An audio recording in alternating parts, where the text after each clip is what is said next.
Okay, sikhatha sikhathile lo nyaka malume. Uthi sama lo, hayi ngiyakutshela bafo. Thatha sikhathile, ngikhatha ngikhathile mina ngiyakutshela. Uthi sama lo.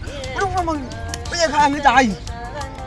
Lapho kwazo noma ngophela mina uthi sembu khona. Mangu, ngifuna ubhuteka, mina uzineka nje ngoma. Awusekho mangu emakhaya. Mangu awusekho uqeda umuntu ababe atsha. Hayi laba anendaba nathi ngifuna ngithi phakade le atsha ngithi skin trip sophane atsha endleleni. Ayamka ukuthi izingozi mina ngiyacela. Sibangedla emakhaya mhlawumbe mudama ngibheka ekhaya. Ngidakwe ngimanzi ngithe ngifika ekhaya ngasabona ngisho indama ngithi yena ngivulele indama. Hayi ngilama endleleni ngibhekayo. Swapha sonke. Ngiyacela kathi Lalela libe ngitshele kancane bafowethu. Ngiyavuma ifestive ifikile.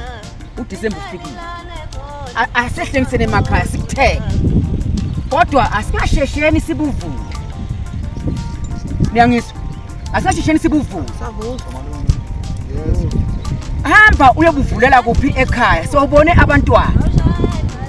Just imagine sesifika kwakho size kuwe awusasiboni siyacula kuze kuyasa awusasiswa wena ngenxa yani usheshe wavula Ngivulela kuphi kathi ekhaya ngeke babuya phuzela mina ngeke ngathi ngifuneka hayi babuya mina ngifuni ekhaya ngeke kathi hayi ngiyala ke lapho hayi ngeke arrive alive don't drink and drive arrive